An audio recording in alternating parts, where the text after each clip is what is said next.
Welcome, sales associates, those of you that are either trying to break foothold into the marketplace, or indeed you may well be on the way supporting someone reinvigorating a market, or working in a double act with somebody on side. This is probably one of the most important sessions that I'll share with you. Don't want you to necessarily jump ahead or try to bypass it, but be totally aware of the fact what we're launching into now over the next couple of sessions is what I call the big three in prospecting. And all that work we've talked about strategically, this one indeed being session 6, the first one and first cab off the rank is sales inquiry. But all that work that you've done with presence pretty much sets up and indeed sorts the ledger out on prospecting going forward. You'll notice that I talked about early on in the strategy that most strategic stances around prospecting are productive. So we understand that we've got to find a listing, get that listing in order to then sell it, which then produces dollars and cents, and we all get that. So we know that we've got to do that. But I say it needs to be progressive because you don't want to be looking under rocks forever and a day with listings.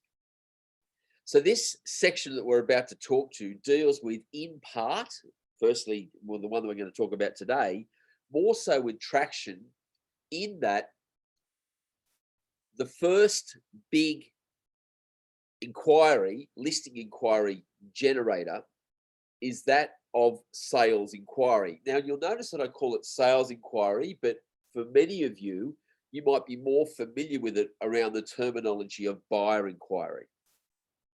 So when I use the acronym SEL, I'm talking directly about sales inquiry, and the fact of the matter with sales inquiry is buried deep inside that sales inquiry that you might be thinking is just buyer inquiry that you're receiving, are a significant number of what we refer to as active property sellers. And these property sellers are pretty much researching the market ahead of putting their own property on, or they might be looking to buy, but irrespective, especially if they're buying in the same area, they are, whether they're consciously doing it or not, evaluating estate agents and their performance. So it is that you've heard me talk about the fact that once you've actually got listings in the marketplace, and this is when we enter the phase of traction, and you're getting listings on board, you don't really have to look for prospects in as much as understand that your next prospect is highly likely to be watching that listing you have. So in other words, your next incumbent seller is actually watching you. And this is a little bit of a patience game as well, because you can't always see it. So you're kind of dealing with, or you're in the pursuit of prey that you can't necessarily see, but know that they're there. There is no doubt in my mind that once you actually list a property, particularly when a sign goes up on it, that those dormant property owners can't necessarily see it. They'll see it if it's in the same street. They'll see it if, you know, it's on their way in and out. Certainly if you've got them on the main arterial roads, they might notice them. But if it's in the quiet end of the street or in the next street, and they don't frequent that coming in and out, they're not likely to notice it. But an active property seller will be aware of every property that comes to market in and around that property, their own property, because number one, they're looking for that information to run comparatives as to where theirs might sit in the marketplace. And secondly, you know, that they want to understand what they're competing with and where they sit.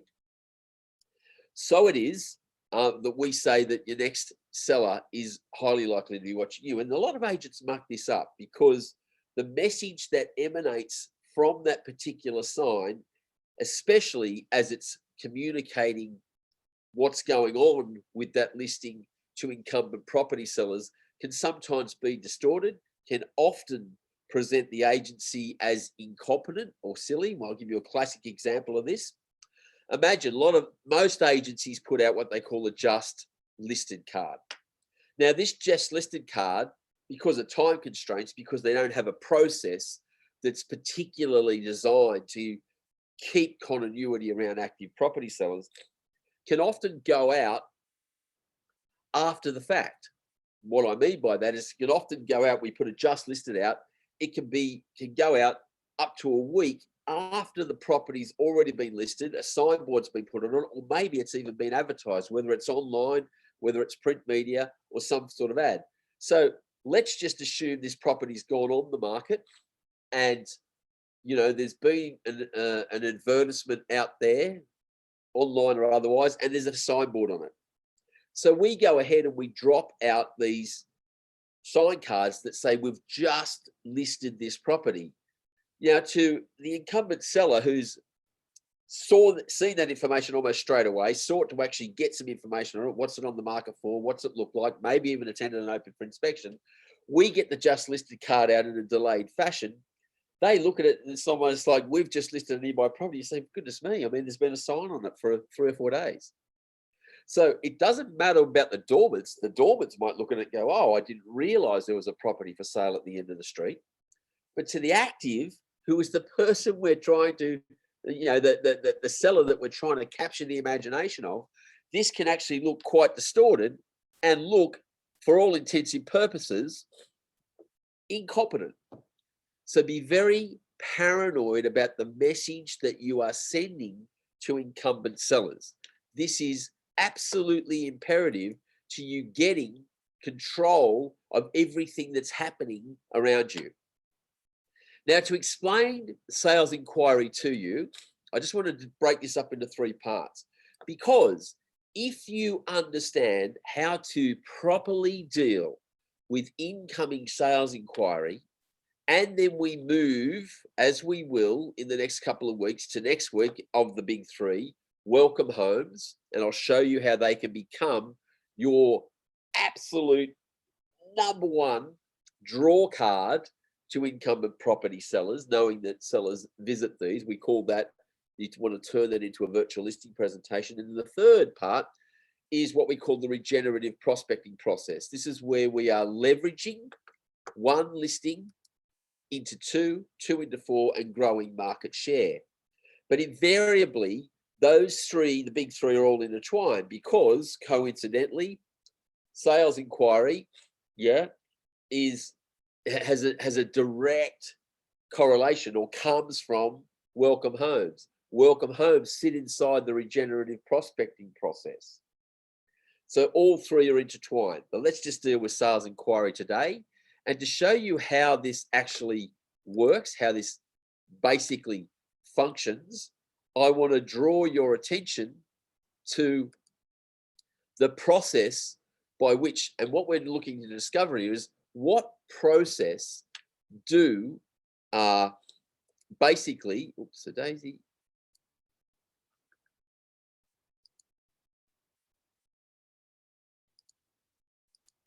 Oh.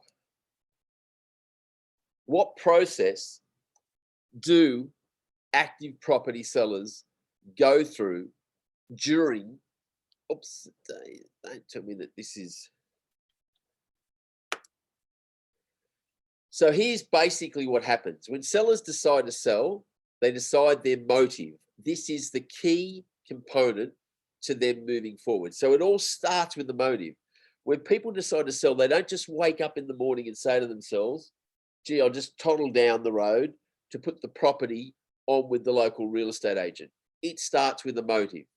So they might come down to the kitchen bench, they're eating their cornflakes, and one of them might look at the other and say, I don't want to be with you anymore. That's how it could start.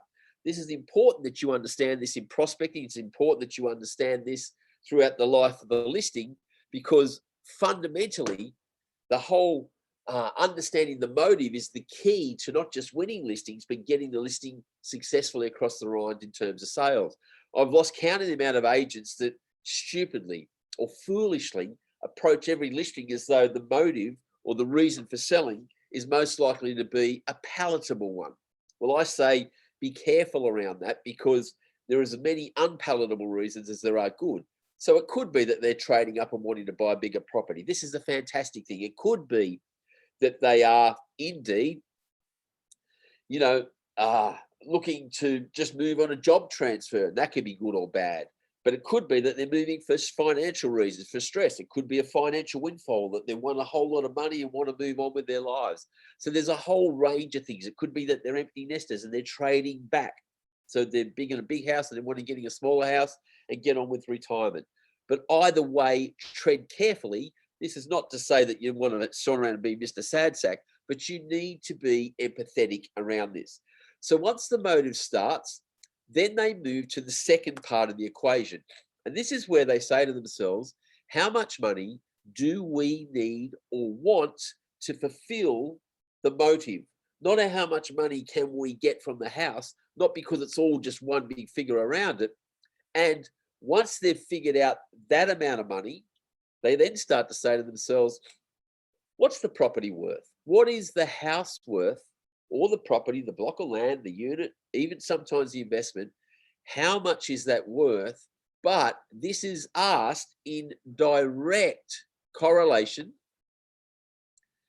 to the amount of money they need or want. And until such time as that amount of money that they need or want is greater than or equal to the amount of money they need, they actually don't want to engage, the services of an agent.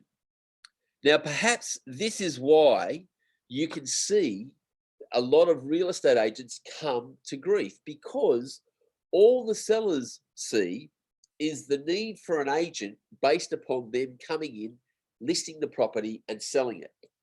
This is where I say, in terms of prospecting, what you need to do is identify first, understand the process, give advice, not price, advice around the motive, advice around the solution, and advice around the property, what to do and say, and how to engage the process on a risk-free platform. We'll get to that later when we talk about taking the consultative approach rather than that of being a valuer and trying to give advice around price.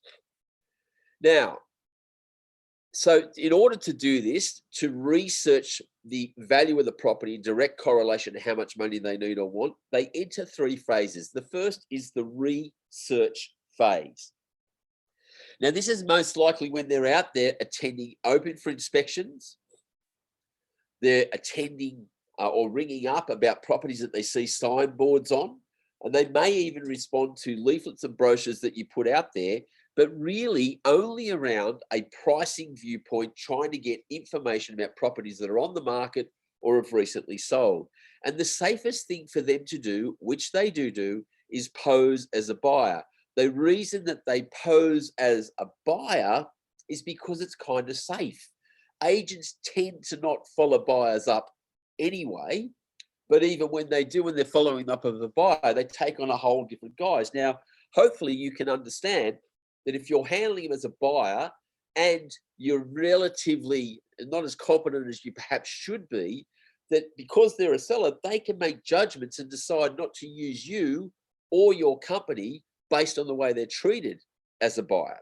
So this becomes another area of paranoia. Remember, and I've said this all the time, the only part of the process you can control is listing. So listing always comes before selling, and I would rather treat every buyer as though they are an incumbent seller, because this has held me in good stead as a real estate agent for many, many years. Now, this phase generally takes, roughly between 4 to 12 weeks, and as far as I'm concerned, is purely and simply nothing more than the data collection phase.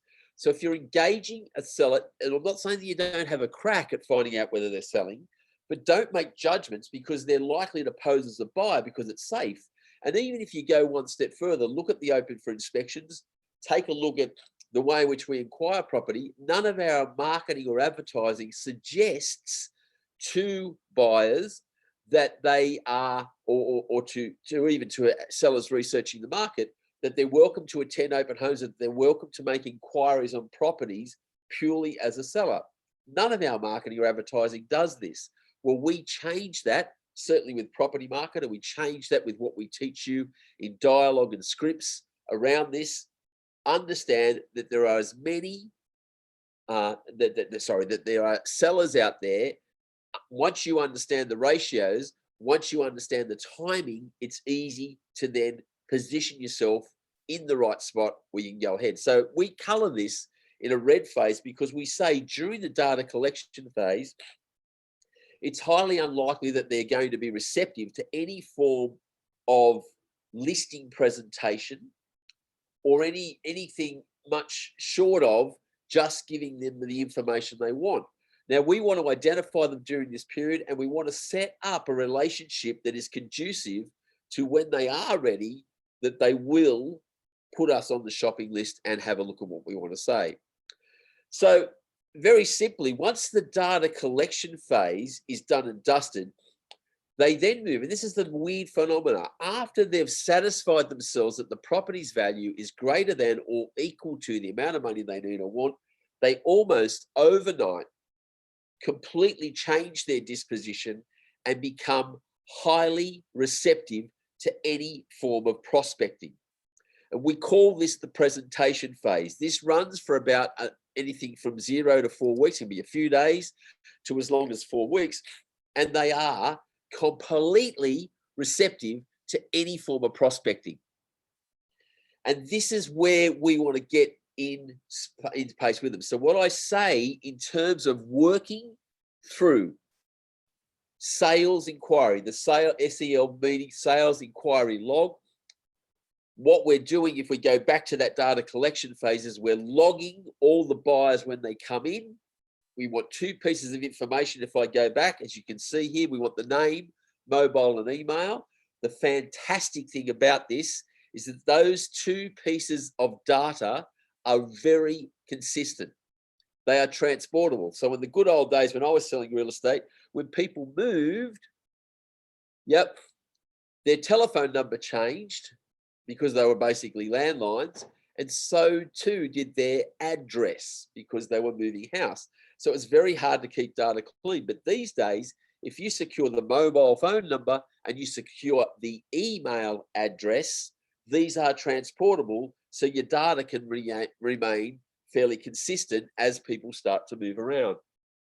Now, having that information means that we have something to prospect going forward.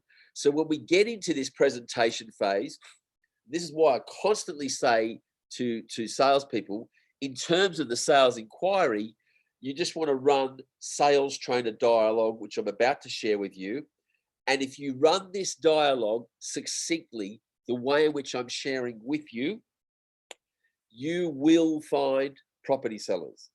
Now, as we get past the 0 to 4 week, if it's been there for at least 4 weeks, and we go into the harvest mode, the conversion ratio is around 5 to 1. Yes, you heard that right, 5 to 1. So for every 5 people that you talk to, one of them will be a seller.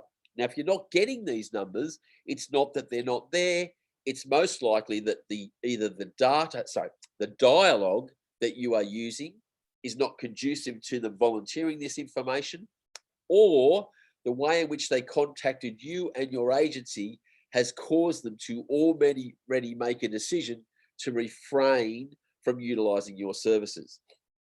So this runs that period. Now, then we enter the third phase, and the third phase is very interesting. And this is something I really want to get across to those of you that work in the prospecting area of prospecting for active property sellers and for listing presentations.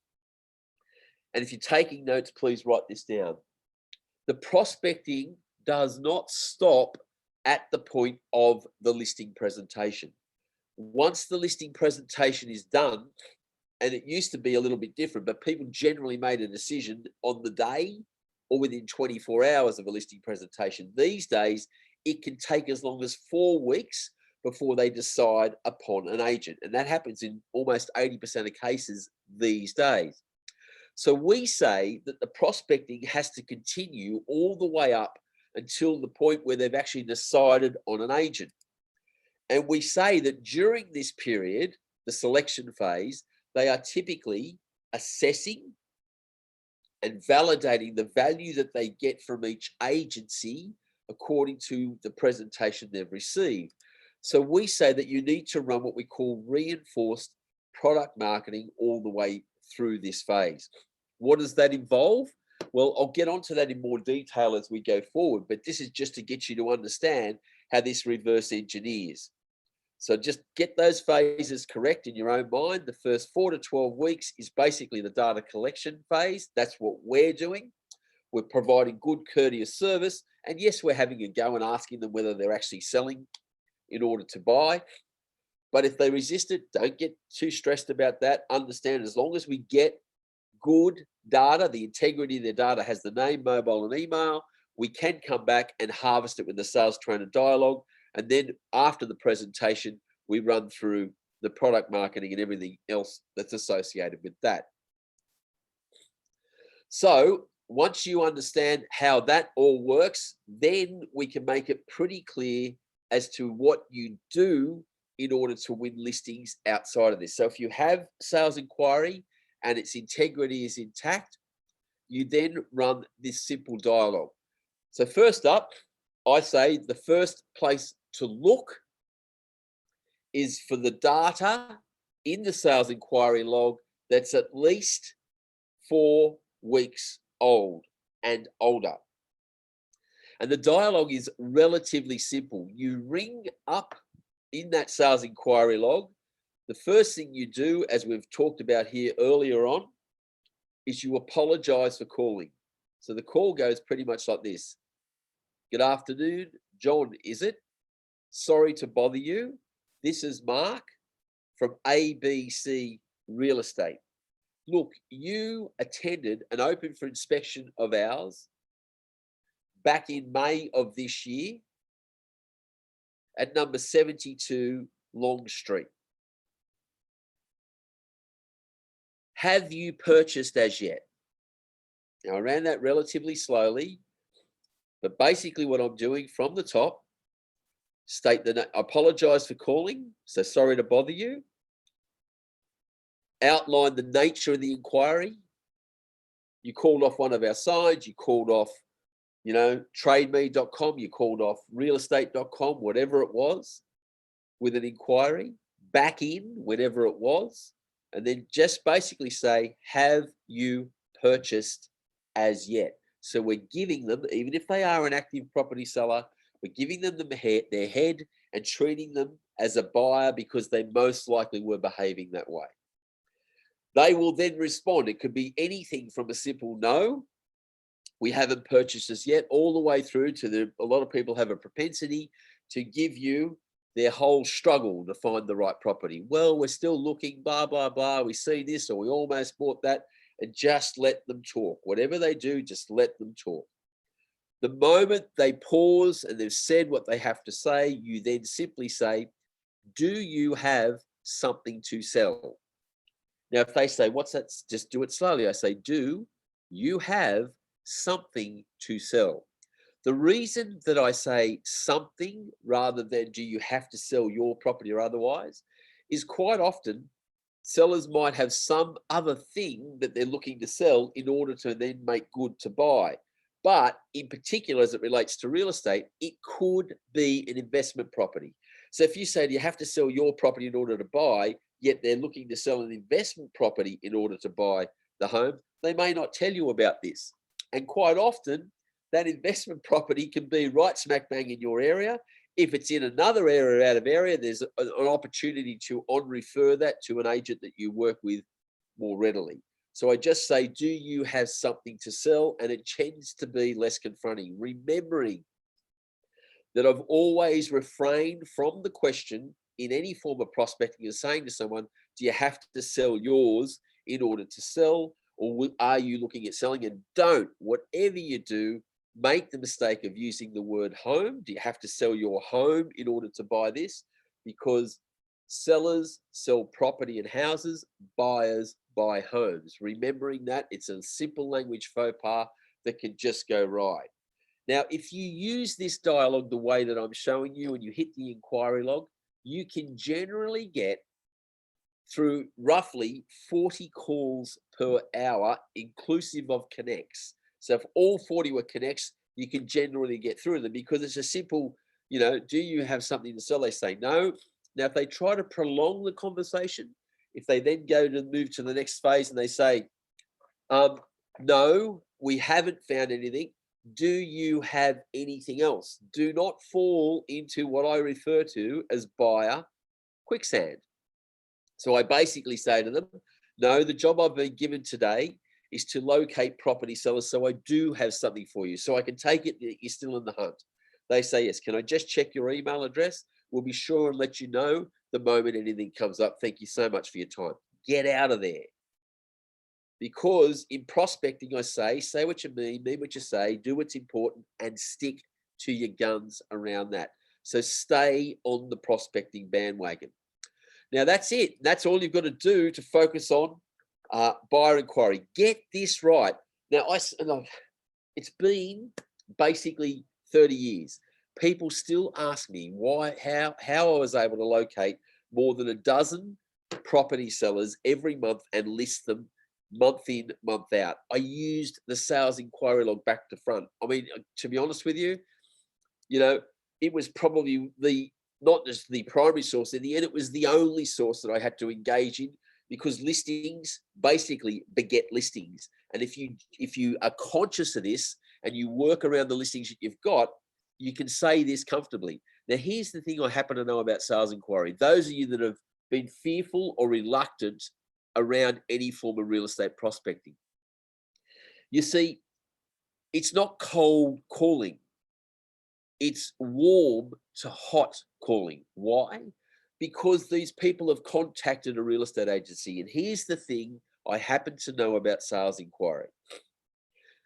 Anytime you're ringing someone back in the sales inquiry log, they may not have the capacity to buy or sell real estate, but they have the willingness. So you will rarely, if ever, meet with any degree of hostility. It's the easiest place. These people are compliant. You are going straight into the source and people are happy to discuss real estate in this area.